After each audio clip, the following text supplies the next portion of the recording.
जय श्री राम। ओम वक्रतुंड महाकाय सूर्यकोटि समप्रभ निर्विघ्नं कुरु मे देव सर्वकार्येषु सर्वदा। राम कीन्ह चाहि सोई होई, करे अन्यथा अस नहीं कोई। प्रभु श्री राम चराचर के स्वामी, करुणा निधान, दीन बंधु, गरीब नवाज, जिनकी लीला अपरंपार है। हनुमान जी ने अशोक वाटिका में रावण पुत्र अक्षय कुमार का वध कर दिया। और जब रावण तक खबर पहुंची, सुत बध सुनी लंकेश रिसाना, पठयसि मेघनाद बलवाना। तब जब खबर पहुंची और रावण ने सुना कि अक्षय कुमार का वध हो गया, बहुत क्रोध में आया और उसने अपने सबसे शक्तिशाली बेटे इंद्रजीत, जिसका नाम मेघनाद था, इंद्र को उसने जीत लिया था। इतना शक्तिशाली था, इसलिए उसका नाम इंद्रजीत पड़ गया। उसको हनुमान जी को पकड़ने के लिए भेजा।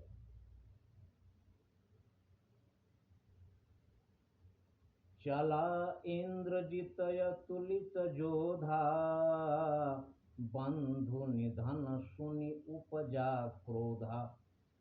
इंद्रजीत चला हनुमान जी को पकड़ने के लिए। अतुलित योद्धा, उसके जैसा योद्धा और कोई नहीं था उस समय। उसकी तुलना किसी से भी नहीं की जा सकती।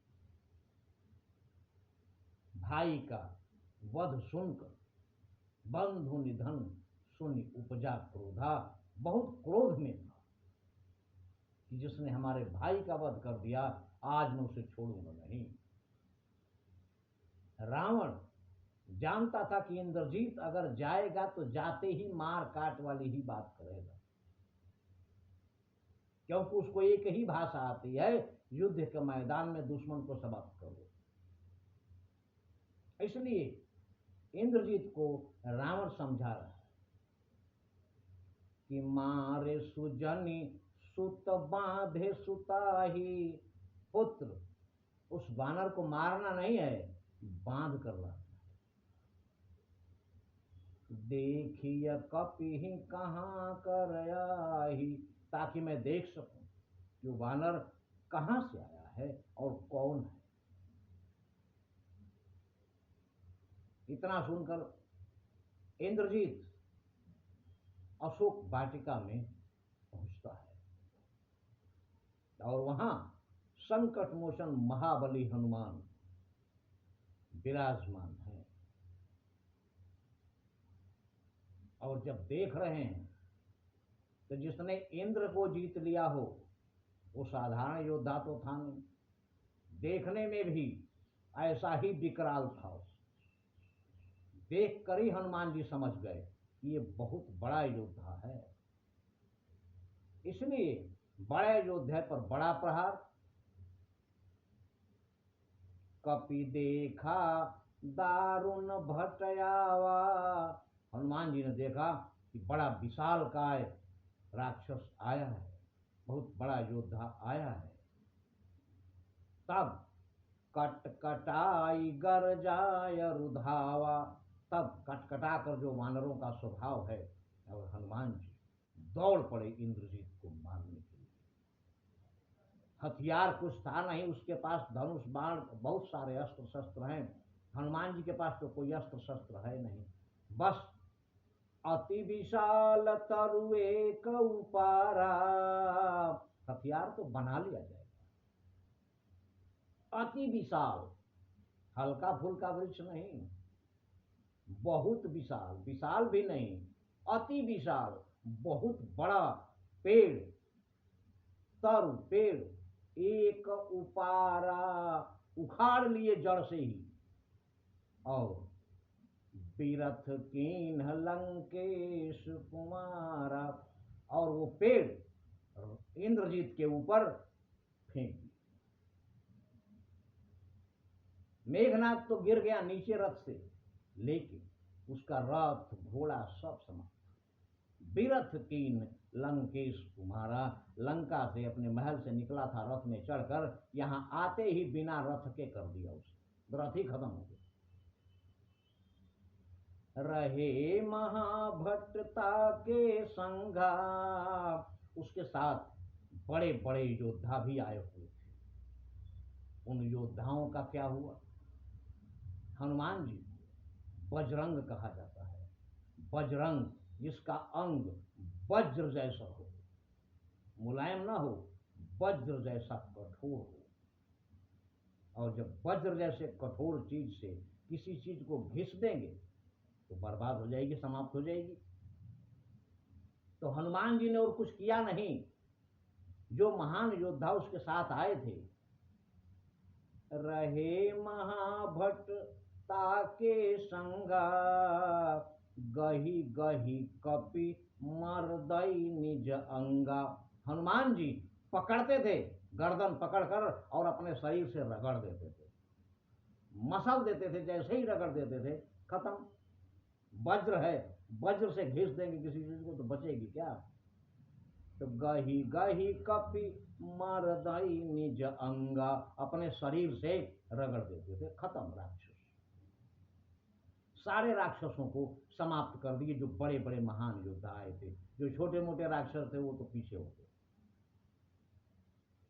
अब तिनहि निपाति ताहि सन बाजा, उन बड़े बड़े राक्षसों को जब समाप्त कर दिए, उसके बाद इंद्रजीत बच गया, उसके साथ ताहि सन बाजा।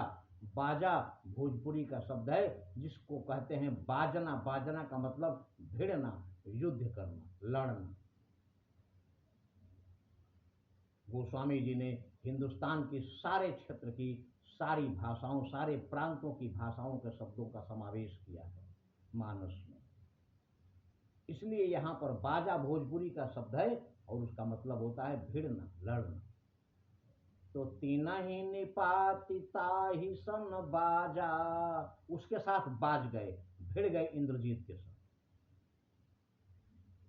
धीरे जुगल मानहु गजराजा, वो भी विशाल है और हनुमान जी उससे भी विशाल बन गए, अति विशाल। और लड़ रहे हैं तो ऐसा लग रहा है धीरे उभव मानहु गजराजा, जिस प्रकार दो मतवाले हाथी, वो भी विशाल काय, आपस में भिड़ गए हों, ऐसा लग रहा है। हनुमान जी और मेघनाथ का कोई मुकाबला ही नहीं है, इसलिए ज्यादा देर लगाए नहीं।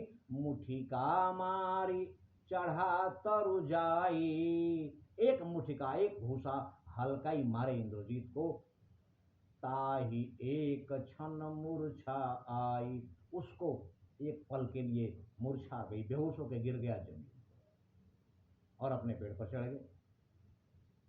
मुठिका मारी चढ़ा तरु जाई, ताही एक क्षण मूर्छा, उसको एक क्षण के लिए मूर्छा आ गई, बेहोश होकर गिर गया। उठी बहोरी के निश बहु माया, दोबारा उठा और अति क्रोध में भरकर बहुत माया फैलाया, लेकिन जीत न जाई प्रभंजन जाया। हनुमान जी पवन देव के पालक पुत्र हैं, उनका कोई क्या बाल बांका कर सकता है? मायापति के दूत हैं, मायापति के दूत का माया क्या बिगाड़ सकती है? कुछ भी नहीं। इसलिए जीत न जाई प्रभंजन जाया, पवन पुत्र हनुमान जी का कुछ भी नहीं बिगाड़ पाया, माया फैला। जब सब तरह से हार गया, सारे अस्त्र शस्त्र फेल हो गए, तब ब्रह्म अस्त्र ते ही साधा, उसने ब्रह्मास्त्र अपने धनुष पर संधान किया। जब ब्रह्मास्त्र साधा तब कपि मन कीन्ह विचार, तब हनुमान जी अपने मन में विचार करने लगे कि ब्रह्मास्त्र भी मेरा कुछ नहीं बिगाड़ सकता है, लेकिन आज अगर ब्रह्मास्त्र की मार मर्यादा का मैंने ध्यान नहीं रखा तो इसकी महिमा समाप्त हो गई। जौन ब्रह्म सर मानऊ महिमा मिटई अपार। इस ब्रह्मास्त्र की महिमा समाप्त हो जाएगी, इसलिए इसका मान रखना ही पड़ेगा। हनुमान जी ऐसा सोच रहे हैं। आगे की कथा अगले वीडियो में, लेकिन प्रभु पर भरोसा रखें, उन पर विश्वास रखें और हमेशा उनका नाम जपते रहें, क्योंकि न ही कलि कर्म न भगति विवेको, राम नाम अवलंबन एकु। जय श्री राम।